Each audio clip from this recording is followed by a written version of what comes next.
أعوذ بالله من الشيطان الرجيم بسم الله الرحمن الرحيم ذلك أدنى الله تعولوا عال يعول د دې معنا دا جار يجور نو ذلك أدنى دا یو خزه کول یو نکاح کول ادنا دا ډېر نږدې دي او قریب دي سشیتا دیته چې الله تعولو یعنی تاسو به ظلم نه کوي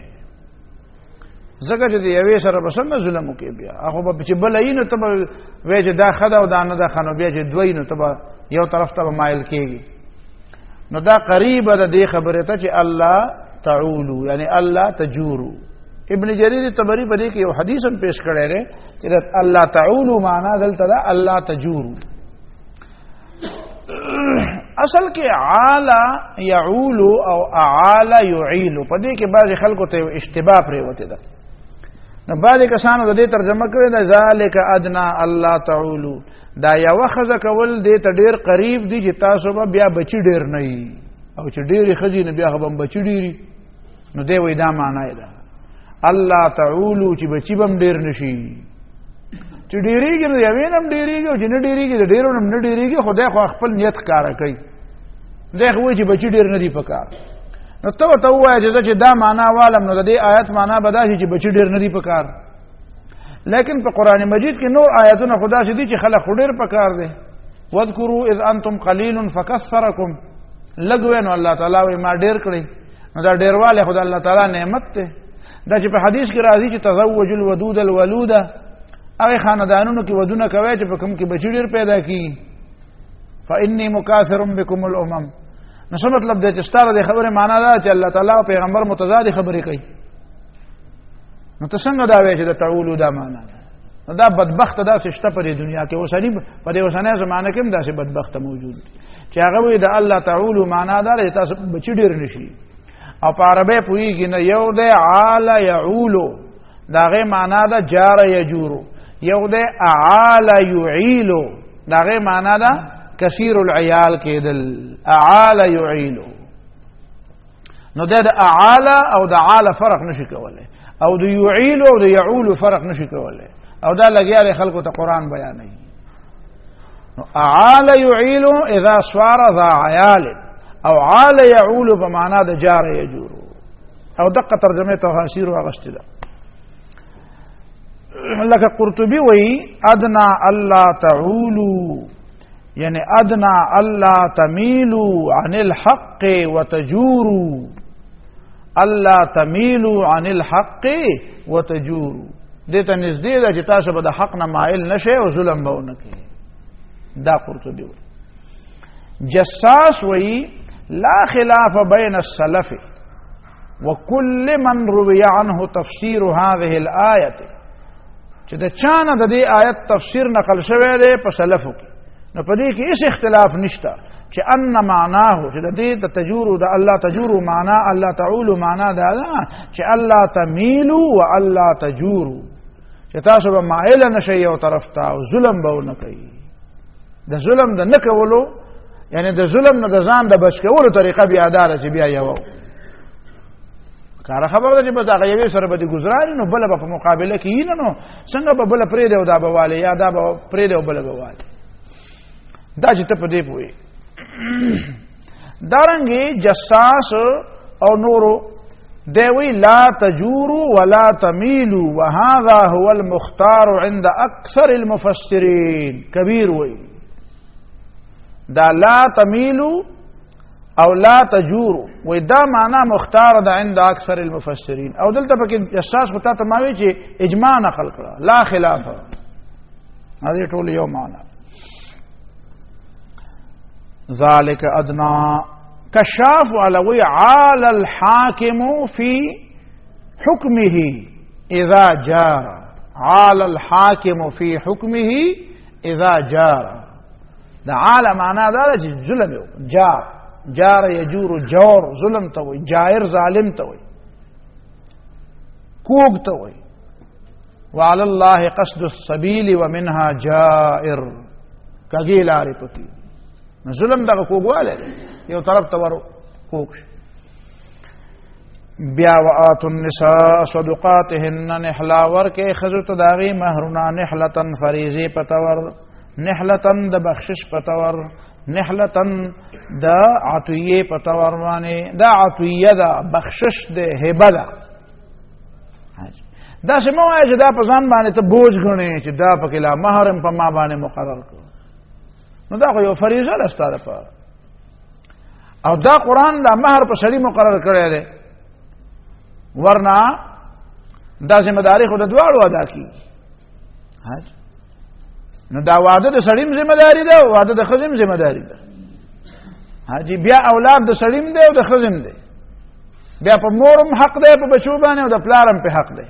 او چونکې پلار چې دی او سړی چې دی دی به کار کوي انفاق به کوي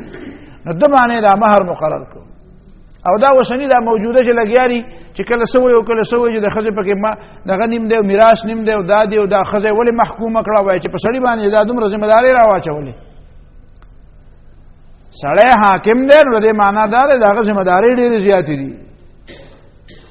دغه ذمہ داري بهر او دننه ډېرې یو ذمہ داري پکې دا ده چې خرچه به هم کوي او ښځې له به مهر هم ورکوي او چې ته وایې چې نه حاکم نه دی نو بیا پکې ته مهر هم پرېږده مهر ته پرېږدې که نه پرېږدې نو مهر ته خوشحاله وي خو بیا خبرې منلو ته خوشحاله نه وي نو وآتوا النساء صدقاتهن ورکې بیبیانو ته ښځو ته د هغې مهرونه نحلتن بطور فریضه بطور هبه بطور عطیه دا فإن تبن لكم عن شيء منه نفسا فكلوه هنيئا مريئا فإن تبن لكم کدی خوشحاله وي ستاسو دپاره خوشحاله شوي ستاسو دپاره عن شيء منه د یو حصې د دغه مهر نه نفسا د زړه نه هسې په خوله نه طیبنا او نفسا د زړه د خوشحالۍ نه یې ووایي چې یاره بس زه په دې مهر څه کوم دا تاله واپس درکړم خوشحاله شوه که نه نو چې خوشحاله شوه نو بیا یې وایي چې یاره بس یې کوي بله د ده نه څه مهر اولم دا ما درته پرېښود نو پرېښود ټیک شو که نه خو داسې ډېر په جذباتو کې راتلل نه دي په کار چې په اول وخت کې ورته مهر پرېږدی او بل د بیا جګړه پیدا شي بیا وایي اوس یې بیا راکړه نو خیر دی دا جذبات دې لږ راقابو که زه داسې نه یم خو د سړي دپاره جایز دي چې وایلي خو دې ښځو ته نصیحت کوم چې ته داسې په اول ورځو کې داسې په د لیلا مجنون په دې زمانه کې ډېره په جذباتو کې راشي او وایي چې یاره بد دا مې هر څه در پاتې ده ته درواله نو داسې مه کوه خیر دی وروسته پسې بیا یو بل دور هم را روان دی نو مهر ترې نه اخلي دا خو ستا حق دی وایلت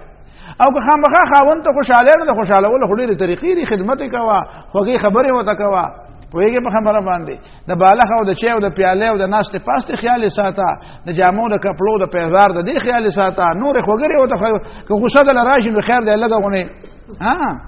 دا ژبه لږه را کنټرول کړه داسې نه چې کوم وخت یې خبره په مزغو کې راغله نو بس ورپرېږدې بیا دا ډز هم چې سړی کوي نو مخکې ښه شیش والي نو هلې ډز کوي نو ته ورته شیش نه هلې ورپرېږدې نو داسې لږه ګزاره کوه که نه کله کله دا کور په دې باندې روان شي چې بس ښځه دې ته سوچ نه کوي چې دا خبره ده که نه هلکه په یو وخت کې خبره سړي وکړه او هغه تیزه وکړه خو دې وخت کې سړی خفه دی یا غوسه دی یا ستړی دی یا بل بار څه بله مسله ده په دماغ وایي څه بل بوج دی نو چې دا وایي ولې زه د چا نه څه کمی خو نه یم نو دا هم راپرېږدي ټول کالتوس ضربه په یو ځای باندې 10 دانې وولي نو داسې ولې کوې ته نو ته په دې وخت کې لږه ګزاره وکړه بل وخت به خیر دی ته خفه یو سړی به په طبیعت کې نو ته به خبره وکړې سون به وکړې نو هغه به ګزاره وکړي نو دا په دې نه ده خو دا وایي چې بس خو چې څه مې پړه راځي نو ګور ګور به کوم څه به وایم او مناظره داسې انداز کې به مناظره کوي چې ته به وایې چې دا جوړ چرته نو داسې مه کوو که بیا به نقصان شي تا ته به نقصان شي دا مطلب شو فإن تبن لكم عن شيء منه نفسا فكلوه هنيئا مريئا فإن تبن لكم کدی خوشاله وی لكم ستاسو دپاره عن شيء منه د حصې د دغه مهرنا نفسا د زړه نه فکلوه بیا یې خورئ هنیئا ډېر د خوشحالۍ په طریقه مریئا په مرۍ کې ښه تېرېدونکي بیا پې مرۍ تاو را تاو کوه لکه دا چرګ چې دغه ونښلي او دا مرۍ تاو نه دا ښه ازادې تېروه بیا مطلب یې دا دی چې خورئ څه پکې نشته نقصان پکې نشته هنیئا خوشګوار هنی خوشحالۍ هنیئا مبارکۍ ته وایي هنیئا لأرباب النعیم نعیمهم وللعاشق المسکین ما یتجرعو دا او مریئا مری پښتو ده ها مریئا چې په مری کې ختیریږي مری دې مری ته مری او مریئا چې په مری کې ختیریږي ولا تؤتوا السفهاء اموالكم التي جعل الله لكم قياما او مور کوي کمقلانو ته اموالکم خپل مالنا التي اغمالنا جعل الله لكم قياما چې ګرځولې دي الله تعالی ستاسو د پاره قیاما ذریعہ د ژوند چې کوم سره د مال په استعمال نه پويږي نو هغه ته مال ما والا کما او اموالکم وي ځکه دا ټول د معاشره یو مال دی کنه چې په دې معاشره کې یو سره د سره پیدا شي چې هغه مال ضایع کوي نو بیا به دا غبل بچیم ضایع کوي نو زما مال فرض په دې معاشره کې یو سره دغه لوپری کوي او زه د لوپری نه منی نه کم او داغه په دې لوپرای کې خو ورمخه تکم نو سباله به دغه لوپر به زما بچی ته چلو خی کنه نو بیا به زما غمالم ضایع شي نو د ټول د بل مال ضایع کول د ستاره مال ضایع کېدو د پاره یو لار جوړېدل دي نو اموالکم او تزکه وی ورنه دا خو اموالهم دي دغه مالونه دي لکه د ماشوم مال نو دا اغله دغه پورې مو ورکول سو پورې هغه دا التي جعل الله لكم قياما دا مالون الله تعالی استاسو لپاره مقرر کړی دي سرمایه د ژوند ورزقوهم فيها دی لپاره روزي ورکوي وکسوهم او دی لپاره جامع ورکوي وقولوا لهم قولا معروفا او وای دي ته یو خبره مزیداره مناسبه چې رته د مال په استعمال نه پويږي دا تعالی ساتم تانه علم نه خرمه ده نه دا استاد حفاظت دا بستا پکاريږي بیا په تلويشي بیا په دلواده وکو بیا په دې بچي او داسې وي او دا خوشاله وره خوشاله وي دا مطلب شو د مخکې آیاتونو کې دا درې او د سلورو خبره چراله نو دلته تفسیر قرطبي او عجيبه غوندې قصه نقل کړې ده خبره باندې پوره شو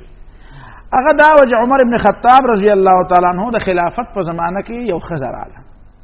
اتت امراه یو خزر اعلی عمر فاروق رضی الله تعالی عنہ فقالت ورتوی چې ان زوجي يصوم النهار ويقوم الليل زما خاون داسې سړی دی چې اره ورځ د ورځ روزي او د شپې ټول شپه نفلونه کوي وانا اكره ان اشكوه او زه د بد غنم چې هغه نه شکایت وکم وهو يعمل بطاعه الله او د الله تعالی عبادت کوي دا خبره یو کړم تاسو څه فهم کړئ نو حضرت عمر رضی الله تعالی عنہ ورته وی چې نعمت زوجو کې ستا خاون خډر خسړې ده په دې پوه نه شو دا خزه سو اي خډيره پټه خبره وکړه فقال له كعب الاسدي نو كعب اسدي رضی الله تعالی عنہ یو صحابي دی دیو سره په خوا کې ناسو وی امیر المؤمنین هذه تشکو زوجها تا دې خبره وانه اوره دا خزه د خپل خاون په باره کې شکایت کوي حضرت عمر رضی الله عنه بل خبره کې چې مصروف وي چې دا څه خزه اور هغه د خپل خاون صفت کوي هغه صفت نه کوي شکایت کوي وایخه ته په پوښي وي او زه په پوښم نو عزت ولا فیصله مو نو دی ولا خاون ولا وخت نو بهرحال دیم څه شیرونه وي او خاونم څه شیرونه وي په هغه زمانہ کې د شیرونو ډېر خره واجو نو شیرونه به خلکو ډېر